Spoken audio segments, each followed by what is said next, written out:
Hey, if you're looking to start a golf course or maybe redeveloping an existing golf course and you need a set of financial projections for a potential lender or investor, then you've come to the right place because we have built a financial projection template built specifically for a golf course. I'm going to walk you through how to fill this template out, how to use it, really step by step. I'm going to put a link in the description of the video below to this particular template so you can grab that and follow along. Also, as our thank you to you, if you stick around to the very end of the video, if you're willing to step off the golf course for a little bit and work through this spreadsheet with me, as our thank you to you, we're going to give you access to a discount code. Okay, so you'll get a discount on this particular template if you stick around to the end. Also, before I dive in, just a little bit of background on me.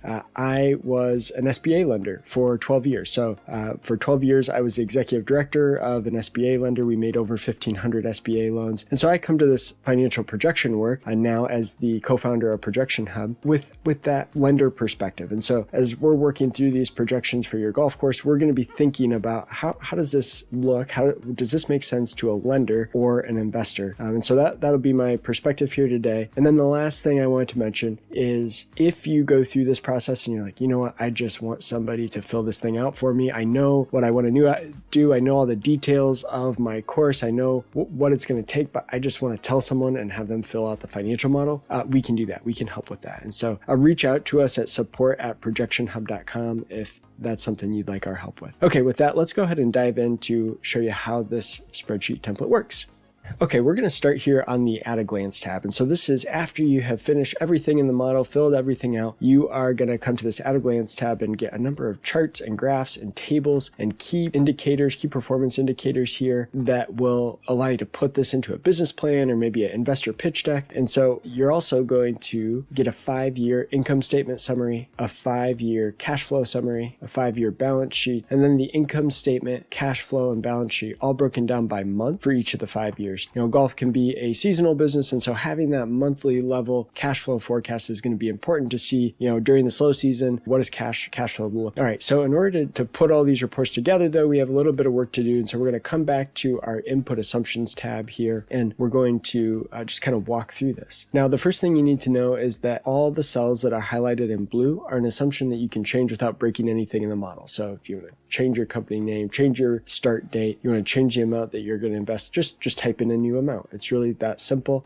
So in this example, we're going to assume that we're working on a new golf course development. So this particularly, we're thinking about a par 3 course. And in this example, we're going to invest $4,250,000 of either our own capital or investor capital into the project. Maybe that goes towards buying the land and maybe some initial development work on the land. And so we've got land here with a purchase price of $4 million. Okay, so, and then what we're going to do down here, you'll see an SBA 504 loan, which is one of the types of SBA loans that might work for this type of golf course development. And we're going to look at borrowing $5 million, which is kind of the maximum that you could get from this type of loan program. We can set the interest rate and the term on that as well. Okay, so a couple other assumptions that we want to look at here on this first tab are the accounts receivable terms. Now, accounts receivable just means when do you get paid? Are you giving anybody terms? Are you saying, yeah, go ahead, come golf today, golf all month, and we'll just bill you at the end of the month? You're going to charge the customer when they come and play. So you're getting 100% of your sales paid upon delivery. On the accounts payable side, this is when you pay your expenses. So yeah, this is kind of the 80-20 rule. Most of your expenses you're probably going to pay in the month that you incur the expense. Maybe 20% is on a 1-month delay. So think about things that you would put on a credit card. So maybe you pay for gas or supplies on a credit card today, and then you have 30 days to pay the credit card off. So that's what we think about when we think about what could be on a 1-month delay. Now, you'll probably have some opening inventory. You know what? Let's increase that. We're probably going to have, if we have merchandise, food, clubs, balls, more inventory. So I'm going to bump that up to 20,000 for initial inventory. And then we're going to carry 10% of our monthly sales as inventory. So you could probably just leave this percentage alone. Basically, what it's doing is just making sure that as you grow, you're going to keep some inventory on the balance sheet throughout. Okay, here's really all the development startup costs, the course itself. and other fixed assets. So we've got the land, we've got an irrigation system, maybe we're putting in for $750,000, the primary construction for $1 million, seeding the course $500,000. We're going to build a clubhouse for $800,000, a driving range facility, a maintenance shop, and then a parking lot. Okay, so other things you might have, golf carts, if you're actually buying the golf carts. In this example, we're going to assume that we are, leasing golf carts, or maybe if it's a small par 3 course, maybe we don't even have golf carts. Maybe it's a walk-only type of facility. So let's look at our input revenue tab. All right, so the first thing we're going to be focused on is trying to understand your capacity at the course. And then everything kind of flows from that capacity number. So what are the maximum number of tee times per day? And you want to think about this as really the maximum number of people. And so if you have, for example, 72 time slots with 4, you could have a foursome, so 4 people available per slot. That's how we came up with this 288. So if you had every 15 minutes for X amount of hours, gets you to, and then times 4 for the foursome, that kind of gets you to the maximum number of tee times or people that could play per day. And then you can say, okay, how many days are we going to be open per week? And then ultimately this gets you the maximum number of tee times per month, or people that could play per month. We're going to now move on to member acquisition. Now this capacity assumption is going to kind of flow throughout, so we'll keep revisiting that, but we're going to move on to member acquisition. Let's say, again, we're just a startup, so we have no members to start with. We're going to start with a $500 ad spend, and then we think it's going to cost $200 to attract, of advertising, to attract 1 new member. And so what we really think here is that probably new members are primarily going to come through word of mouth or organic sources, right? And so what we have down here is it allows you to put in the number of new members that you think you're going to have organically or through referrals each month. So that gives you a number of total new members. Now we do have this annual growth rate as a negative. So why would we have a negative growth rate? The idea here is that initially you might kind of get an influx of new members, and then it might be harder and harder over time to acquire new members, because all the members that are most excited and fastest to join, they're going to come right away. And then over time, it might be harder and harder to acquire new members. All right, we've got an annual churn rate of members. So this is what percentage of those members, of those active members, are going to leave each year. So we're saying 1/3 of members are not going to renew each year. So then this line then calculates what are the total number of members that you have. And let's say we'll keep it simple. We just have an annual membership. So we have an annual membership, and it's a 12-month membership. And so we just have this one regular membership. We can select the membership type that's annual here, and the price is $1,000. And we're saying 100% of members are going to select this option. Now, if you had different levels of membership, you could put in different levels and then break down, okay, 50% are going to be at our basic membership, 25% at our premium membership, and 25% at our premium membership plus access to the tripping range, or whatever that might be. That's even more premium, right? So then from there, what we need to do is estimate how many times are these members going to golf per month on average. And so we're saying on average, you're going to golf 4 times per month, the members are, and that's going to use up capacity. And so that's going to utilize our capacity here. The rest of this section is just a bunch of calculations. Now, since these are annual memberships, what's going to happen is when you bring on a new member, you're going to collect the full $1,000 up front, right? So when they become a new member, based on this, you are going to collect that full $1,000 when they become a member or when their membership renews. However, you haven't actually earned that revenue. So you're actually going to earn that $1,000 over the course of 12 months. And so you're going to have what's called deferred revenue, which means you've collected the cash, but you haven't actually earned the revenue yet. And so that's really just kind of a fancy accounting term. But if you understand what this means, this deferred revenue number, this is really just the difference between the cash you've collected from the members and the revenue that you've actually earned so far. So here's the number of tee times booked per month by the members themselves, okay? Now these tee times, it's not going to generate any additional revenue for you, right? Because these members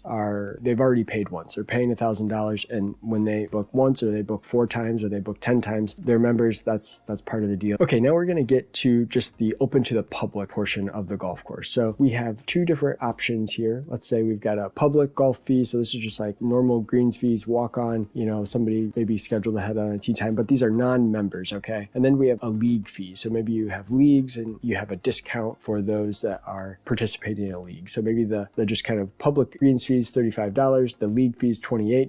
70% of the tee times that are booked, we're saying, are the kind of walk-on public green fees, and then 30% are league fees. From there, what we need to do is say what percentage of our capacity is going to be filled by walk-on, right? So this is calculating the available number of tee times for non-members, okay? So we're saying the members up here, they have, right here, the members have taken some of the available green fees, right? The members up here have taken some of the available tee times, okay? And so these are the tee times that are left and available to the public. And then from there, we're going to say, okay, what percentage of these tee times that are available are we actually going to sell? And so this is where we would enter in our capacity filled. And this is going to follow a seasonal pattern. So you want to enter in your kind of percentages here for that seasonal capacity utilization for the first 12 months. And you can actually apply a growth rate. So you want to say, okay, for the first year, we're going to have nobody's golfing in January, February, March. Then April starts to warm up. We open the course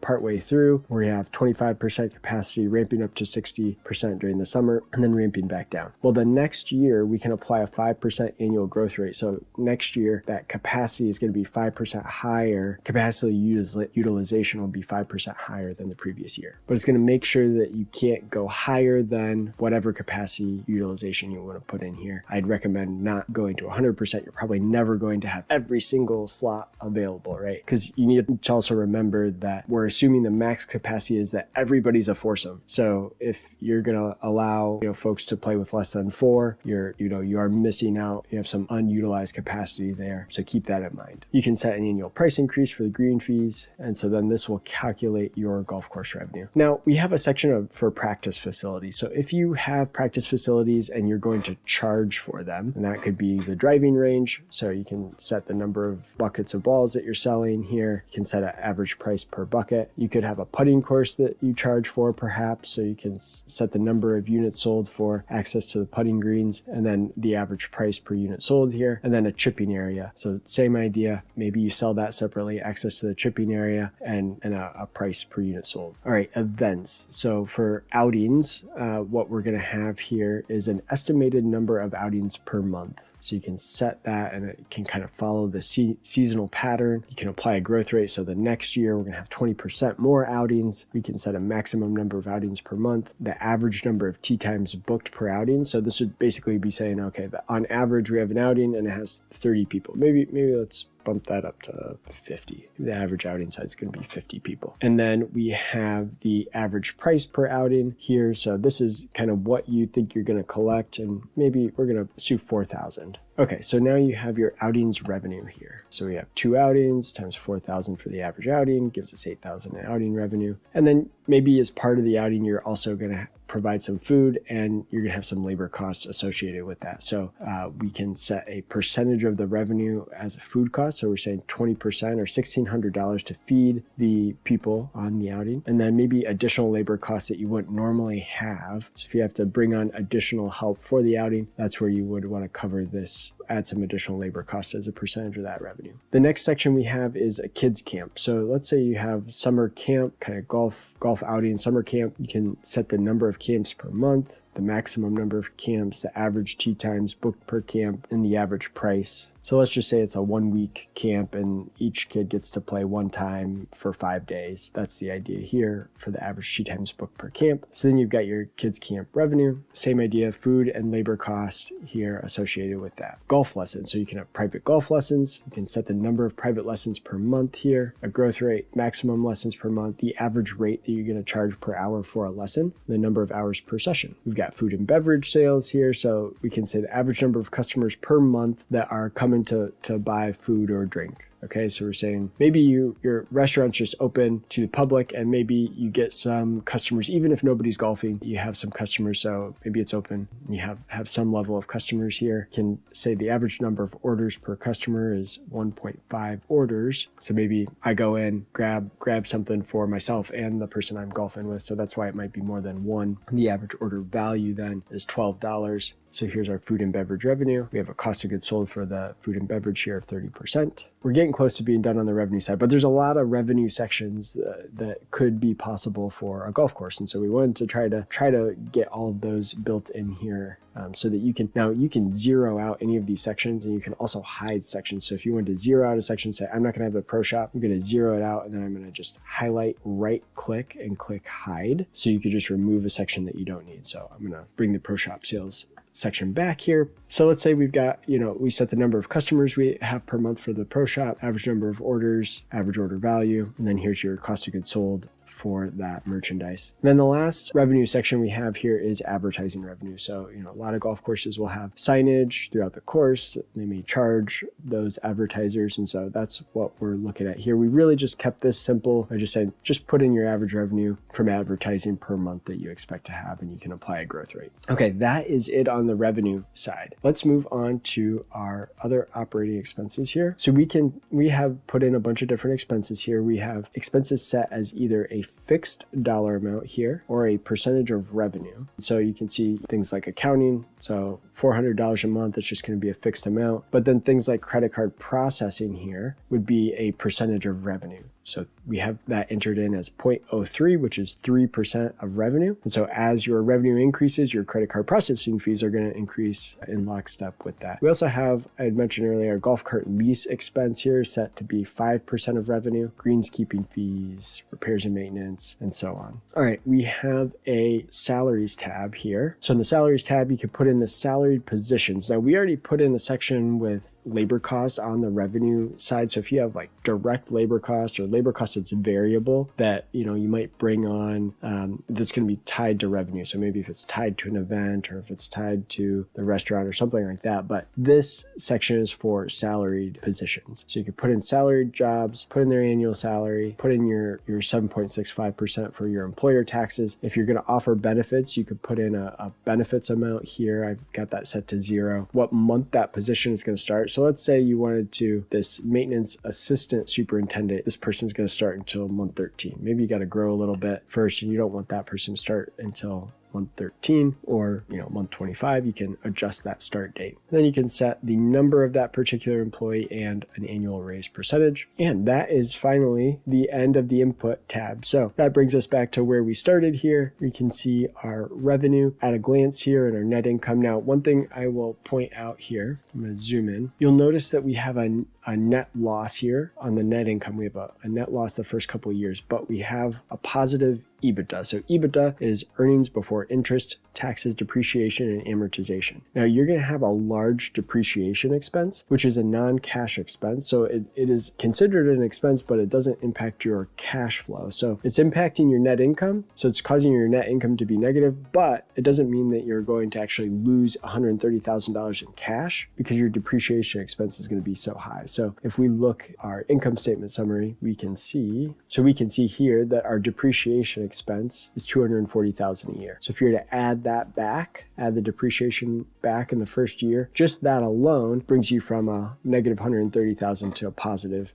from a cash flow perspective, you're positive. So what I would recommend that you do is make sure to take a look at your cash flow statement here. And what you want to do is always make sure you look at this cash at the beginning of a period line. Make sure that never goes negative. So you're going to have some seasonality and some swings, right? And so you want to make sure that, even in the slow season, that cash balance never goes negative. The other thing I would mention is just take a close look at the summary data, okay? So we have a lot of data and stats that we put in here. Make sure that these make sense. So if you look at one of these and you say, oh, my number of new members seems outrageously high based on what I've got in here, or my tee times booked by the members seems way too high, then it doesn't make sense. Look at these numbers, spend a little time with them, because I think that's going to help you identify areas that maybe don't make sense. Again, with your capacity fill, these are some key numbers here. So here's your kind of total tee times available per person, right? So that's assuming every tee time is a foursome. And then here's the number that is actually booked. So, spend some time thinking through, make sure that makes sense to you based on your experience. And again, if you have questions or want our help filling it out or customizing it based on your specific situation, please reach out to us at support@ProjectionHub.com and we can help with that. And finally, as a thank you for sticking around to the very end here, as I promised, we have put a link in the description of this the video below to a form. And if you fill out that form, we're going to email you our most up-to-date coupon code so you can take a discount on this template as our thank you to you for sticking around to the very end. And if you found this video at all helpful, I'd really love it if you like the video, subscribe to our channel. We're going to talk a lot more about projections and SBA loans and raising capital from investors and lenders. So we'd love if you subscribe to our channel.